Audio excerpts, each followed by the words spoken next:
요한복음 9장 35절부터 보도록 하겠습니다.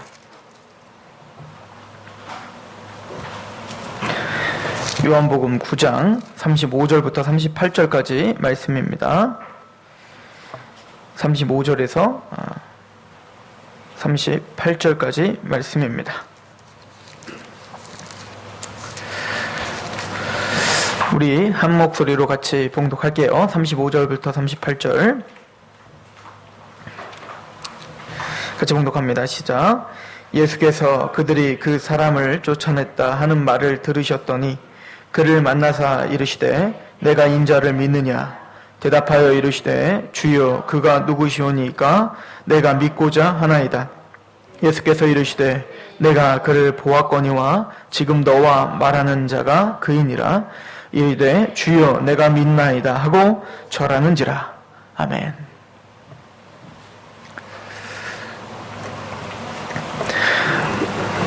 요한복음은 특별히 굉장히 중요한 메시지를 우리에게 지금까지 전해주고 있었어요. 그리고 그 메시지를 좀 더 부각시키는 오늘 장면이 우리 저번 주부터 지금 보고 있는 맹인이 눈을 뜨는 장면인 것입니다. 성경은 끊임없이 우리가 구원받는 것, 여러분들이 믿음으로 구원받는 것은 우리들에게는 자격이 없다를 계속 선포하고 있었어요.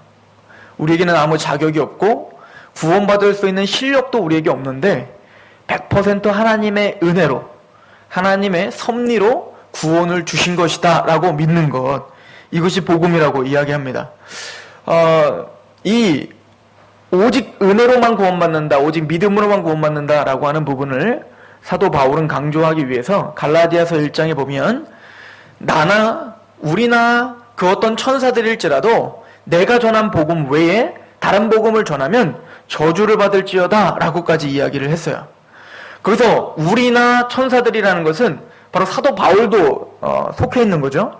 사도 바울이 지금 오직 은혜로, 오직 믿음으로 구원받습니다 라고 이야기해놨다가 혹시 나중에 죽기 전에 치매가 걸려갖고 행함으로 구원받는 겁니다 이렇게 만약에 얘기했다 하더라도 내가 저주받겠다 이 얘기인 거예요. 그러니까 그 어떤 누구도 바꿀 수 없는 진리예요. 이게 우리 복음의 정수예요. 우리의 행함으로, 그 행함이라고 하는 것은 우리의 어떤 정서 또한 마찬가지예요. 그러니까 우리가 뭔가 손으로 행한 것, 내가 뭔가 전도하고 교회를 열심히 다니고 내가 뭔가 교회를 짓기 위해 내 전 재산을 팔고 이런 실제적인 행함뿐만 아니라 나는 그래도 생각이 고상하지, 나는 그래도 정직한 마음이 내 안에 있지, 나는 그래도 남들보다는 좀 착하지 라고 하는 그 어떤 선한 것, 그 어떤 것도 저와 여러분들을 구원시키는데 그 어떤 것도 도움이 될 수 없다. 이것을 요한복음은 가르쳐주고 있어요. 그래서 요한 사도가 제일 먼저 말을 시작한 게 뭡니까? 예수님이 들어오지만, 빛으로 오시지만 어두움은 그를 싫어하더라. 그런데 저와 여러분들 그리고 모든 전 인류는 다 어두운 가운데 있는 사람들이었다를 보여주고 있었던 것입니다. 그런데 오늘 이 주인공, 이 맹인이 눈을 뜬 이 주인공은 예수님을 영접하고 예수님을 믿는 사람이 돼버린 거예요. 지금 예수님을 믿고 있는 사람과 예수님을 믿지 못하는 사람들에 대해서 계속 비교를 하면서 지금 요한복음 달려왔어요. 그런데 오늘 이 맹인이 예수님께서 침을 뱉어 모래에 이기신 다음에 그 더러운 흙을 눈에 발라서 보게 하셨다. 그것이 우리 저번 주에 봤던 것이죠. 그래서 눈에 그 더러운 침을 뱉어 그 흙으로 우리에게 눈에 발랐다라고 하는 것은 하나님이 우리에게 보여주시고 깨닫게 하시기 위함이었죠. 뭡니까? 우리는 바로 그렇게 모욕받기 합당하고 모독받기 합당하며 우리는 그렇게 더러운 존재이다. 티끌과 같이 흙과 같은 그런 존재이다. 하나님 앞엔 우리가 뭐가 있습니다. 하나님 내가 이렇게 뭔가 했습니다 라고 이야기할 수 있는 그 어떤 것도 우리에게 없는 나는 티끌입니다. 그것도 더러운 침과 섞인 그런 티끌입니다 라고 고백하는 자리로 하나님은 우리를 먼저 이끄시고 깨닫게 하셔야 된다는 것을 우리가 봤습니다. 그렇게 예수님은 우리의 죄를 깨닫게 하시는 거예요. 나는 하나님 앞에 은혜를 받을 수 있는 자격이 없는 사람입니다를 깨닫게 하는 거죠. 그리고 어떻게 했어요? 그 사람의 눈을 뜨게 했습니다. 많은 사람들이 와서, 그 유대인들이 특히 와서 그 맹인에게 말했습니다. 너는 안식일날, 왜 안식일인데 너는 눈을 뜨고 돌아다니냐 이거예요. 아니 지금 눈이 뜨는 엄청난 기적과 지금 어찌 보면 이 사람한테는 생명이잖아요. 이 사람한테는 죽을 수밖에 없었던 사람이에요. 눈을 항상 감고 사는 것이 사는 게 아니에요. 사는 것 자체가 그냥 죽은 것 같은 삶이었단 말입니다. 그런데 그곳에 뭡니까? 생명의 빛이 들어갔고 구원의 역사가 일어났어요. 눈이 떠졌단 말입니다. 이제는 새로운 삶이 시작됐는데 그것을 이 유대인들은 무엇으로 지금 걸고 넘어지는 거예요? 너희는 왜 율법 지키지 않니? 이러고 걸고 넘어지는 겁니다. 그래서 사탄은 항상 그렇게 이야기해요. 사도 바울이 말을 하죠. 사탄이 너희의 자유를 엿보고 너희에게 침투하는구나. 교회에 항상 뭡니까? 율법주의라고 하는 것은 예수님의 그 복음, 십자가 부활, 이 하나님의 은혜의 복음만 믿고 구원받습니다 라고 고백하는 하나님의 백성들에게 항상 율법의 잣대를 갖고 와서 뭡니까? 우리의 자유를 엿보고 그렇게 우리의 자유를 무너뜨리려고 하는 것이 바로 사단의 계략이다 라고 하는 것이죠. 여러분들이 믿음으로 구원을 받았습니다 라고 하는 그 복음의 정수에서 한 발자국도 물러나시지 마시길 바랍니다. 그것이 바로 우리가 믿고 있는 바예요. 그런데 이 유대인들은 그 맹인에게 물어봅니다. 누가 너를 눈을 뜨게 했느냐라고 후를 물어보지 않고 어떻게 눈을 떴느냐에만 집중하고 있는 거예요. 네가 어떻게 눈이 떠졌니? 어떻게? 무엇떤 방법으로, 무엇으로 눈이 떠졌니? 라고 하는 거죠. 저에게 많이 물어보는 것 중에 믿지 않는 사람들 뿐만 아니라 또 교회를 다니는 사람들도 제가 성경 공부를 하다 보면 간간히 저에게 물어보는 사람이 있습니다. 어떻게 구원을 받습니까? 물론 우리 상록교회 성도님들은 그 부분에 있어서는 반복적으로 우리가 계속 듣고 정립했기 때문에 자연스러운 질문이겠지만 사실은 그냥 교회를 다니고 있는 어영부영 다니고 있는 분들에게는 내가 진짜 구원을 받았을까? 내가 어떻게 구원을 받는 거지?에 대한 심각한 고민과 심각한 질문조차 하지 않는다는 것이 이 시대 문제인 거죠. 그 유대인들이 마찬가지, 바리새인과 유대인들도 자기가 종교적인 어떤 행태를 하고 있기 때문에 자기는 구원에 대해서는 당연하다고 생각하지 내가 진짜 구원을 받는 것인가, 내가 도대체 누구에게 구원을 받아야 되는 것인가에 대한 관심은 둘째인 거예요. 단지 무엇에 어떻게 당신이 구원을 받습니까? 즉 우리에게 물어보는 건 그겁니까? 너는 어떻게 구원을 받느냐? 네가 어떻게 믿음이 생겼냐? 이거에 관심이 있는 거예요. 즉 이 사람은 그런 질문을 받았을 때 이 맹인은 그것에 대해서 자세하게 설명을 해줄 수가 없어요.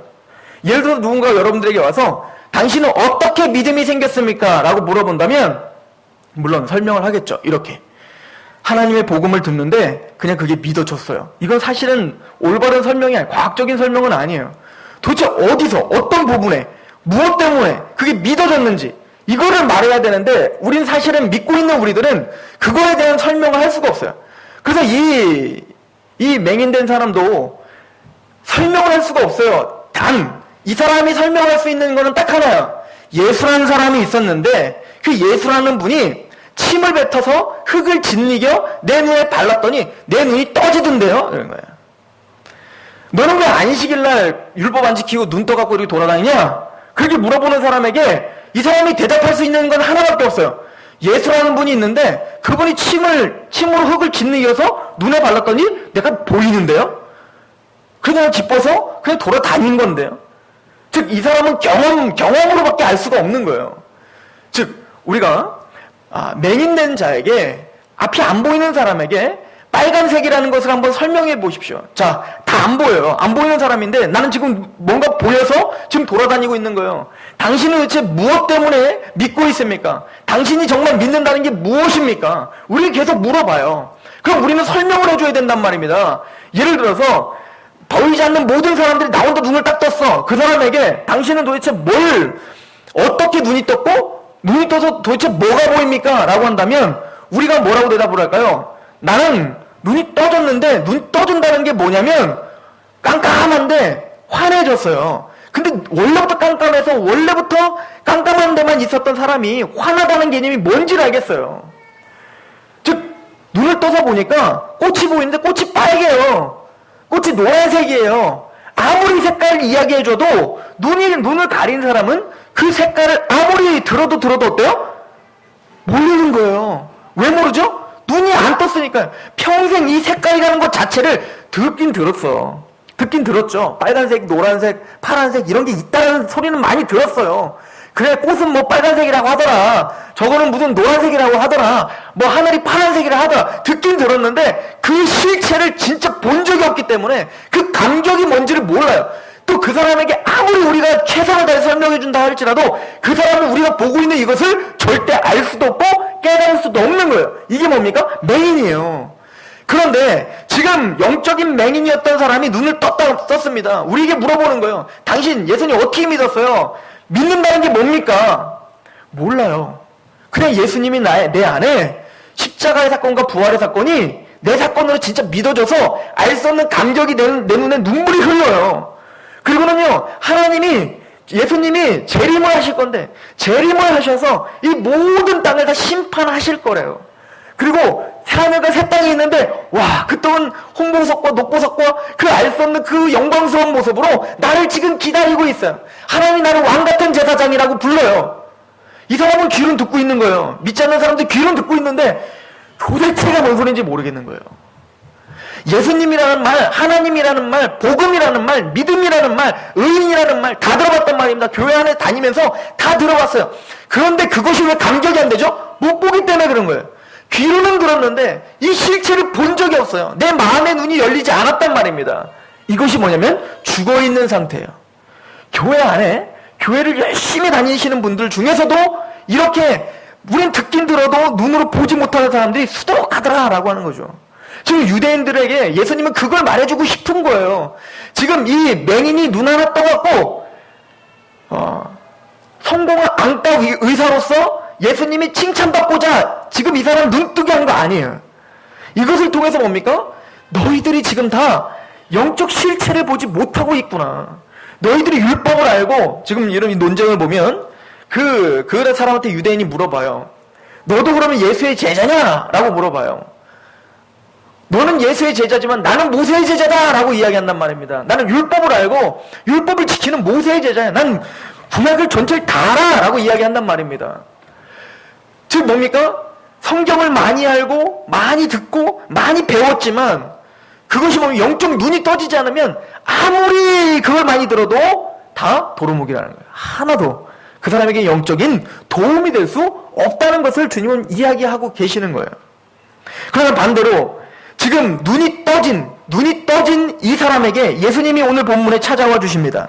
다시 이 사람이 예수님 만나요. 그리고는 오늘 본문에 이렇게 말합니다. 35절 보면 예수께서 그들이 그 사람을 쫓아냈다 하는 말을 들으셨더니 그를 만나사 이르시되 내가 인자를 믿느냐라고 하는 거예요. 잘 생각하세요. 이제부터가 중요한데 오늘 이 본문은 우리에게 중요한 교리를 알려주고 있어요. 어떤 교리냐면 지금 이 사람은 눈이 떠졌는데 그 예수님이 도대체 누구신지에 대한 정확한 이해가 지금 떨어져요. 그리고는 이런 눈이 떠진 이 맹인에게 예수님이 찾아와 주셔서 네가 인자를 믿느냐라고 물어본단 말입니다. 그러면 이 맹인은 인자를 믿느냐라고 할 때 그 인자를 생각할 때 이 사람도 유대인이었기 때문에 많이 들었어요. 이 인자라고 하는 거, 유대인들이 흔히 썼던 인자라고 할 때는 예언적인 인자를 말하는 거예요. 그 누구냐면 다니엘서에 나오는 그 인자예요. 다니엘서에 보면 인자 같은 이가 하늘로부터 강림하여 모든 심판을 베풀을 그 인자가 올 것이다. 그 인자를 믿느냐라고 물어본 거예요. 그랬을 때 이 맹인이 뭐라고 대답합니까? 당신이 바로 그 인자 아니십니까? 라고 믿은 게 아니죠. 지금 못 믿고 있는 거예요, 이 사람은. 36절 보세요. 대답하여 이르시되 주여 그가 누구시오니까 내가 믿고자 하나이다. 그가 누군지 모르겠습니다. 예수님이 바로 앞에 있는데 그가 누군지를 모르는 겁니다. 그때 주님께서 말씀하십니다. 37절 예수께서 이르시되 내가 그를 보았거니와. 네가 누구를 보고 있어요? 그 인자를 보았거니와. 주님께서 이 맹인의 눈을 왜 뜨게 하셨는지 그 목적이 나왔어요. 왜일까요? 단순히 눈을 떠서 이제 잘 먹고 잘 살아라를 위해서 눈을 뜨게 한 게 아니라 누구를 보게 하기 위한 거예요? 인자를 보게 하기. 자기 앞에 있는 그 인자를 눈을 뜨고 보게 하기 위함인 거예요. 이해가십니까? 즉 예수님이 말합니다. 넌 인자를 믿니? 그가 누굽니까? 내가 믿고자 합니다. 라고 해요. 지금 이 맹인의 마음은, 이 상태는 이미 뭐예요? 다져질 때가 다 다져졌어요. 이제 누군지 모르지만 그 인자만 나에게 알려주십시오. 당장에 내가 믿겠습니다라고 마음이 완전히 다 열려버렸단 말입니다. 여러분들 에스겔서 강의 우리 들었죠? 에스겔서 강의에 보면 그 이스라엘 백성들에 대해서 하나님이 뭐라고 이야기하고 있습니까? 에스겔을 통하여서 그들의 마음은 굳었다 이렇게 말하고 있어요. 목이 굳은 백성이다. 그 마음이 돌덩이처럼 굳어있다라고 했어요.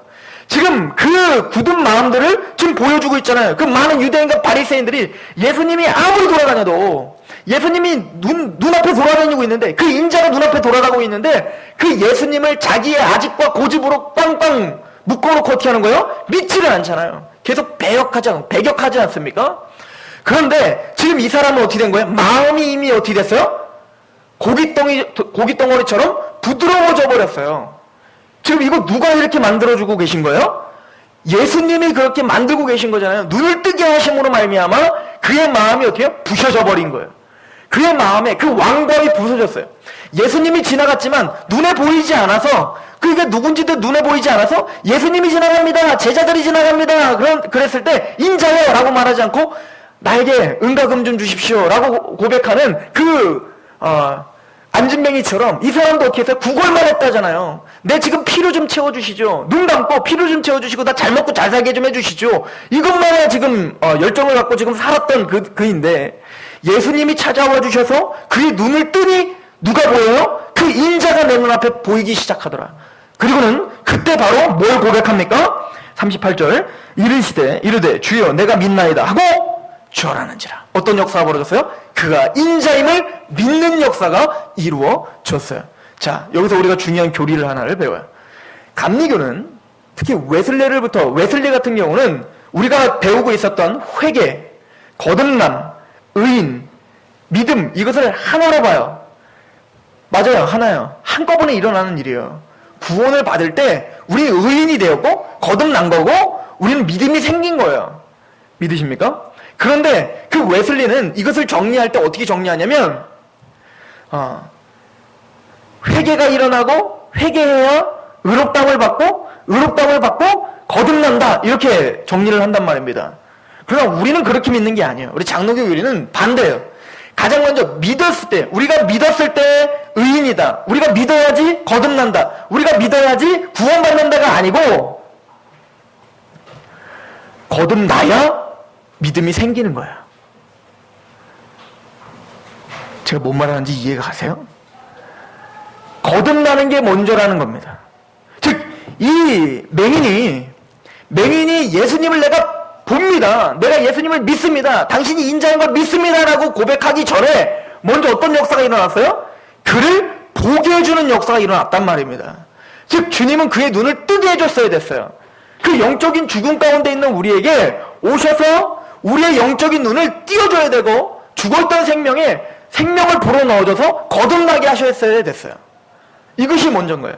그래서 예수님께서 니고데모와 이야기할 때 그 니고데모에게 한 얘기가 그거잖아요. 먼저 너는 뭐 하라는 거예요? 거듭나야 된다는 거예요. 뭘로? 성령으로 말미암아 거듭나야 된다는 거예요.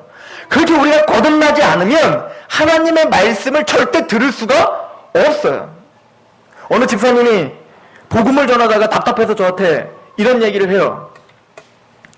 분명히 복음을 전했는데 예수님을 어떻게 믿어야 천국을 어떻게 들어가는지를 설명해 줬다는 거예요. 그런데 끝에 이렇게 질문을 또 하더라는 거예요. 그래서 천국은 어떻게 가는 거예요? 그래서 그 다음에 또 한 번 또 설명을 했대요. 복음을 또 설명했대요. 예수님을 믿기만 하고 십자가의 사건 이걸 믿어야 됩니다. 하여튼 뭐 다 설명했대요. 우리가 설명하는 걸. 그래서 그러냐고. 그리고 또 마지막 끝에 이러더라는 거예요. 그런데 천국은 어떻게 가야 되는 겁니까? 답답하다는 거죠. 아니 어떻게 복음을 듣고 있고 다 지금 말하고 있는데 또 다시 돌아와서 나 천국 어떻게 갑니까?를 또 물어보고 있는 거예요. 무슨 얘기죠? 들어도 이게 제대로 인쳐지지가 않는 거예요. 들어도 이게 내 안에 적용이 되지 않는 거예요. 예수님이 옵니다. 인자를 아느냐? 예, 인자를 압니다. 예. 그러면 그 인자를 믿느냐? 못 믿겠는데, 안 보이는데요. 그거랑 지금 똑같은 거예요. 그래서 주님은 그 맹인에게 오셔서 먼저 뭐 해야 되는 거예요? 눈을 뜨게 하셔야 되는 거예요. 그게 거듭남이에요. 즉 예수님이 성령님으로 말미암아 우리 안에 거듭나게 하셨기 때문에 우리는 뭡니까? 주님을 보기 시작하는 거예요. 이렇게 거듭나면 어떤 역사가 일어나냐면 율법, 나의 어떤 조건, 나의 자격, 내가 뭔가 해야 이것이 다 배설물이라는 것을 알게 되는 거예요. 자, 예를 들어서 욥을 한번 봅시다. 귀로만 들었는데 이제는 눈으로 봅니다. 제가 지금 그거 설명하고 있는데 이거 누가 고백한 거였죠? 욥이 고백한 거잖아요. 욥이 뭡니까? 하나님의 말씀대로 철저하게 살으려고 했던 사람이잖아요. 그래서 그 어떤 축제, 잔치 하나도 제대로 베풀지 못해요. 왜냐면 잔치하다 보면 정신이 해이해져 갖고 죄질까봐 잔치 벌이면 반드시 그 자녀 수에 맞게 또 제사를 드리고 항상 그래 온 거예요.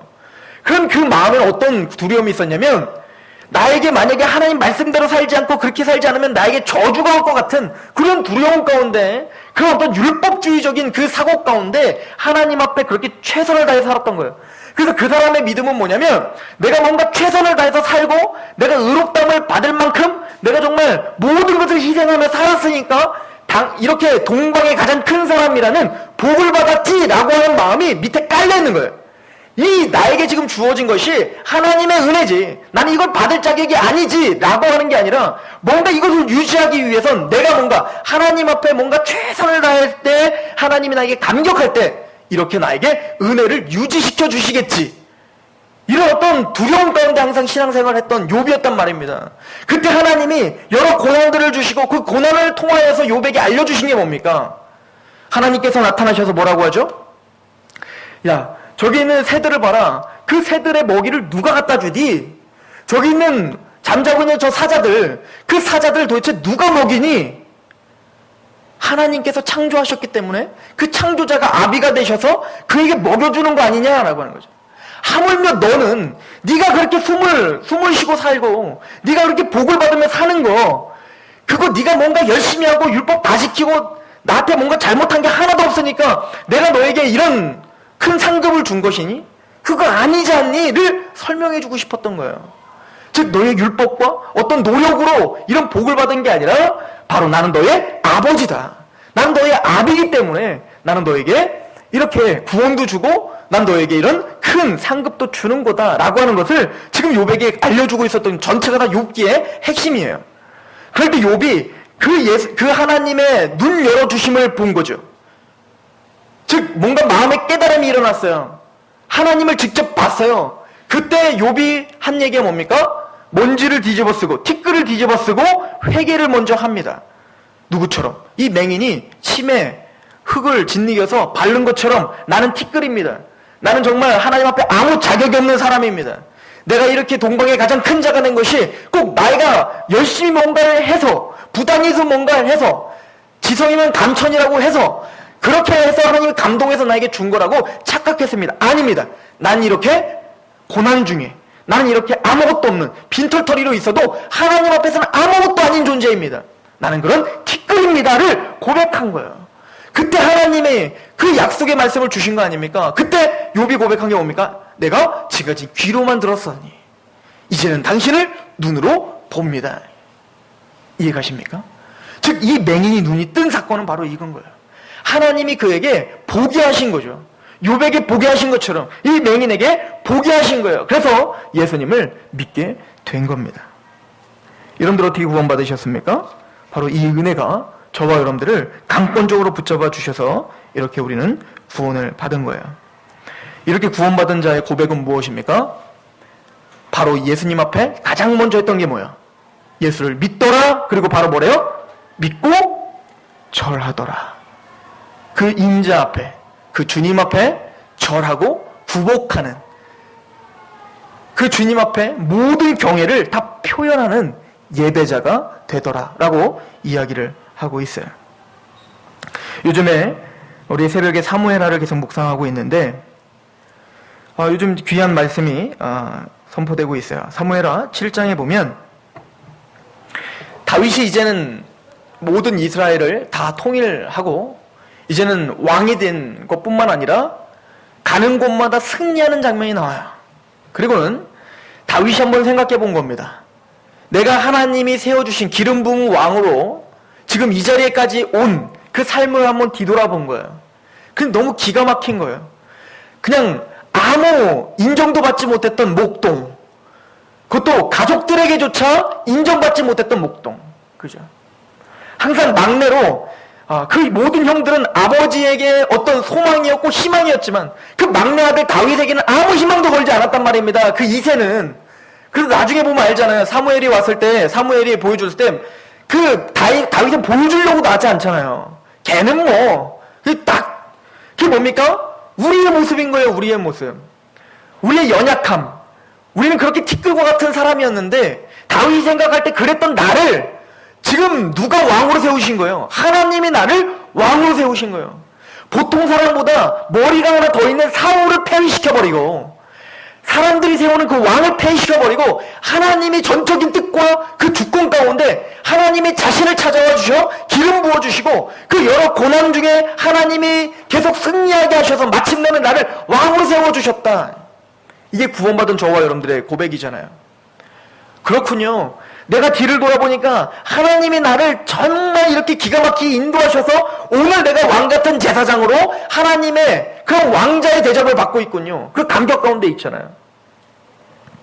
그럴 때 이 맹인이 눈을 떠 그 예수님한테 너무 감사해서 바로 절했던 것처럼 이 다윗이 그 감격을 생각하고 가장 먼저 한 고백이 뭐냐면 하나님, 내가 하나님 집 져드릴게요. 하나님의 성전을 세우고 싶습니다. 내가 지금 살고 있는 지금 백향목인데 하나님이 나에게 은혜를 쏟아 부어주셔서 나는 지금 백향목에 살고 있는데 하나님의 법궤는 지금 저 성막에 떠돌아다니고 있으니 하나님, 내가 주님의 집을 져드릴게요. 하나님의 성전을 짓길 원합니다. 내가 지금까지 하나님이 나의 은혜로, 하나님의 은혜로 나에게 그렇게 승리하여 전리품으로 이렇게 내가 부자가 됐는데 이 모든 거 다 털어가지고 하나님 성전 지어드릴게요. 하나님의 집을 지어드릴게요. 라고 고백하는 것. 이게 어찌 보면 저와 여러분들의 고백 아닙니까? 그죠? 11조를 드려도 됩니까? 말아도 됩니까? 우린 그런 거 따지는 사람들은 아니잖아요. 11조가 문제예요? 나를 진짜 사망해서 천국으로 보내주신 하나님 앞에 초대교회 사람들은 전 소유를 다 드렸는데요, 뭐. 모든 걸 드려도 하나님 아깝지 않습니다. 그러므로 이제는 산재물로 나를 드립니다. 라고 고백하는 사람들이잖아요. 뉴턴이 나 같은 죄인 살리신 주 은혜 놀라와 라고 고백했잖아요. 어메이징 그레이스라면서요. 이게 뭐죠? 기적 같은 사랑이라면서요. 그 은혜라면서요. 그 감격으로 하나님 앞에 다 드리고 싶은 거예요. 그때 하나님이 이런 이야기를 합니다. 사무엘하 7장에 네가 내 집을 지어주겠니? 네가 어떻게 내 집을 지어주냐? 됐다. 내가 네 집을 견고하고 영원히 세워주마. 꼭 이거 같아요. 제가 어제 목사님들 모임이 있어서 회의가 있어서 회의를 하고 있는데 한 목사님이 그런 얘기를 하더라고요. 자기 아들이 어제 좀 좋은 레스토랑에 갔어요. 아마 어느 분이 목사님들을 대접해 준다고 돈을 보내주셨나 봐요. 그래서 식사 대접을 받느냐고 파스타를 하나 먹는데 19,000원짜리예요. 그런 파스타는 처음 먹어봤어요.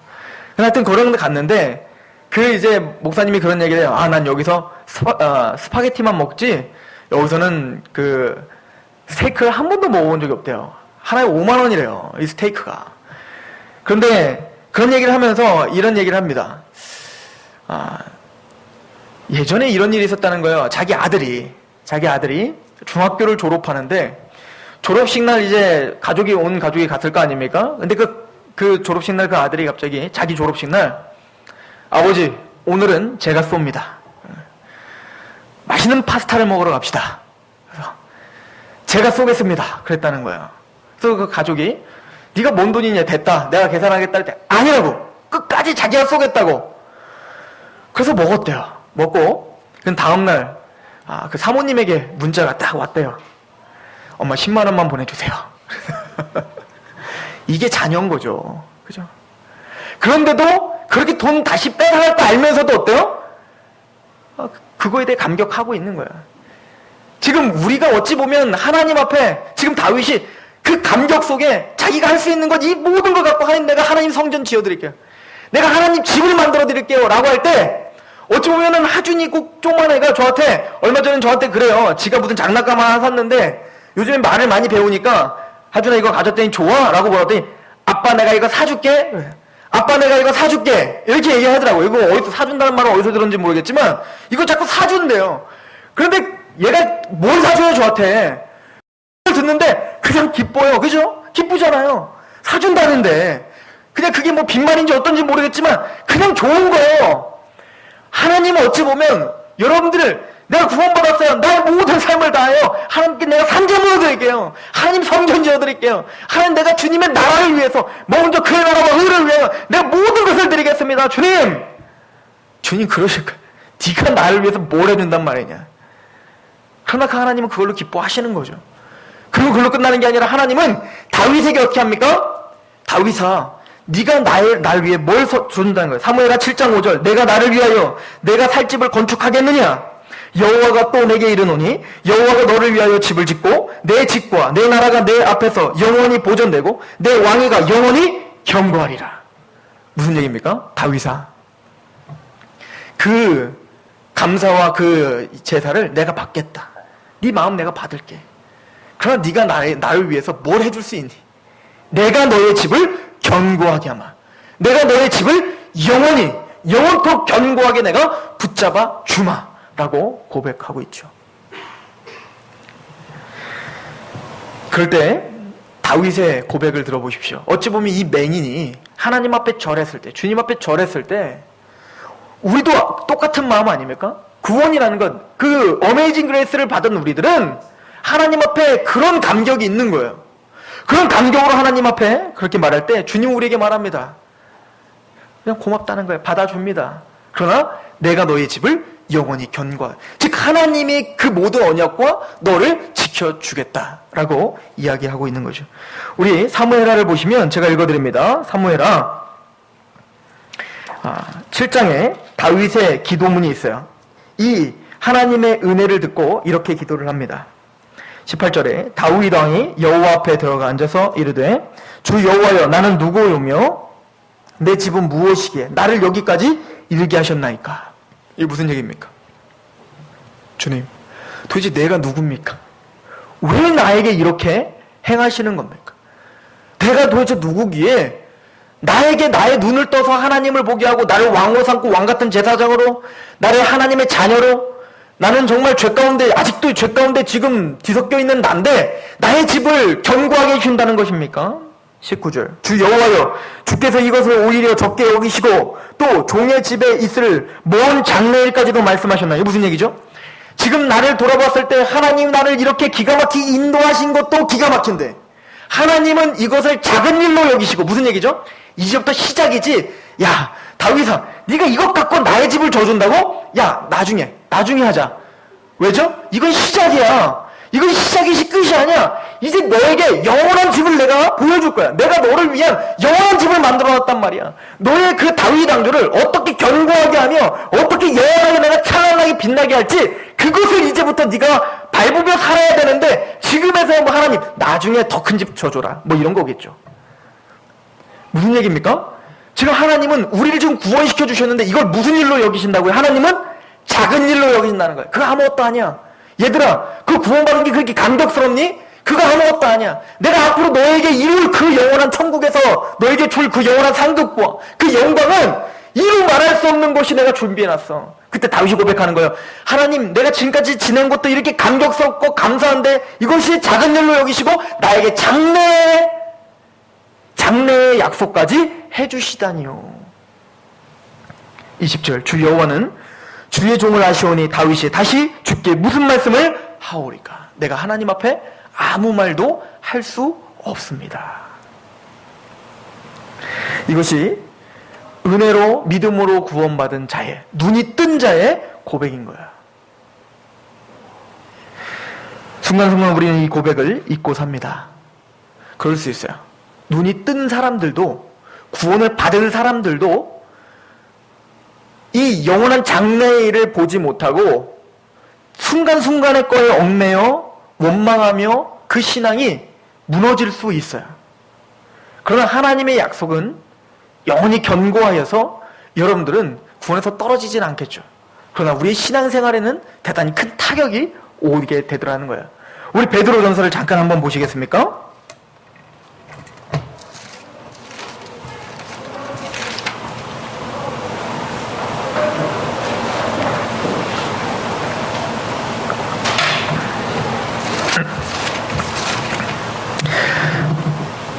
베드로후서 1장입니다. 베드로후서요. 죄송해요. 베드로후서 1장 1장 3절 그의 신기한 능력으로 생명과 경건에 속한 모든 것을 우리에게 주셨으니 이는 자기의 영광과 덕으로서 우리를 부르신 이를 알므로 말미암느니라. 이로써 그 보배롭고 지극히 큰 약속을 우리에게 주사 이 약속으로 말미암아 너희가 정욕 때문에 세상에서 썩어질 것을 피하여 신의 성품에 참여한 자가 되게 하려 하셨느니라. 이것이 우리가 구원을 받고 눈을 뜬 자의 그 하나님이 장래의 소망입니다.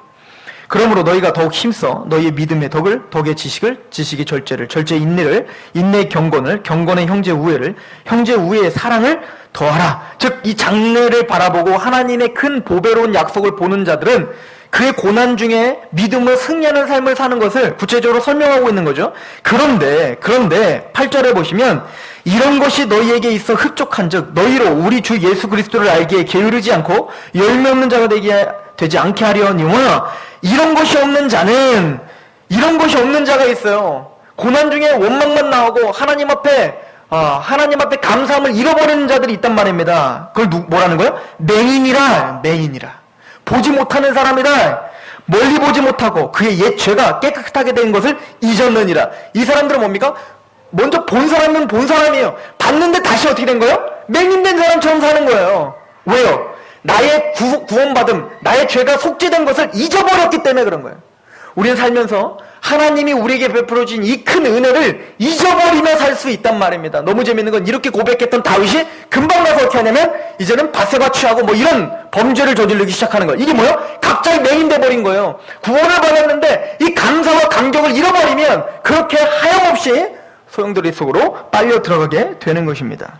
그래서 10절은 이렇게 우리에게 말합니다. 같이 한번 읽어봅시다. 시작. 그러므로 형제들아 더욱 힘써 너희의 부르심과 택하심을 굳게 하라. 너희가 이것을 행한 즉 언제든지 실족하지 아니하리라.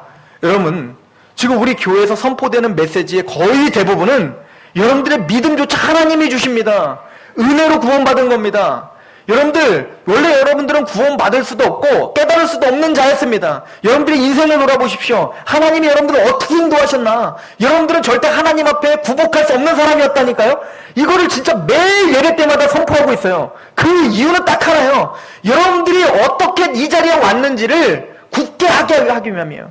이것이 모든 승리의 원동력이기 때문에 그렇습니다. 욥이 지금까지는 귀로만 들었지만 이제 눈으로 봅니다 라고 한 것처럼 여러분들의 눈이 다시 뭔가 이렇게 앞에 먼지 같은 게 껴있다면 닦으시기 바랍니다. 그 닦는 방법은 나의 죄사함 받은 그것이 어떤 은혜인지를, 구원의 그 감격이 무엇인지를 다시 회복하세요. 저는 2년 동안 저랑 성경 공부했던 어떤 한 집사님을 오늘 문자가 하나가 왔어요. 우리 교인은 아니지만 그분이 성경 공부를 하고 구원론을 배우고 그렇게 감격 속에서 살다가 그 목장 모임에 집사님들이 교회도 떠나려고 하고 복음도 잘 모르고 그래서 그분들과 복음을 전하기 시작한 겁니다. 복음을 전했는데 한 집사님이 복음을 받아들이기 시작한 거예요. 교회는 다니고 있었지만 하나님도 예수님도 거부했던 분이었어요. 원래 이제 보통 여자 따라서 오고 남편들은 거의 이제 막 억지로 오잖아요. 그런 분인데 그분이 복음을 나누는 사이에 복음이 들어간 겁니다. 그래서 그 문자를 저에게 또 스크랩해갖고 저에게 보냈어요. 너무 감격스러워서. 그걸 볼 때마다 너무 눈물이 난다는 거예요. 내가 지금 예수님이 나를 위해서 십자가에 죽으셨다는 것, 부활하셨다는 것, 그리고 그분이 다시 재림하실 거라는 것, 그리고는 나의 삶을 주장해 주실 거라는 것, 이 모든 것이 믿어진다고. 내가 어떻게 하면 하나님을 믿을 수 있을까를 고민한 지 이틀 만에 하나님은 나에게 응답을 주시고 이렇게 구원을 주셨다고. 내가 이제는 하나님의 말씀을 열심히 연구하고 하나님을 위해서 그렇게 성장하고 싶다고. 아니 엊그저까지만 해도 예수님 그건 믿어지지 않는다고 그렇게 반박했던 자가 복음을 들었더니 갑자기 깨져갖고 눈이 보이기 시작하고 하나님이 믿어지기 시작하고 그것을 전했던 그 집사님은 막 감격스러워서 어쩌지 못하는 거예요. 그분은 그 감격으로 이제는 힘있게 다시 살아가겠죠. 내가 어떻게 구원받았는지를 다시 상고해 봤겠죠. 이게 바로 구원의 감격이었구나. 우리는 끊임없이 우리는 원래 이랬던 사람인 것처럼 살아가고 있었던 거예요. 그럴 때 우리는 다시 맹인이 돼가고 있는 거예요. 아니에요. 여러분들은 은혜로 구원받았습니다. 그 은혜를 다시 회복하시고 주님 앞에 그렇게 다시 한번 절하며 하나님께 예배드려야 되는 저 여러분 되기를 소망합니다.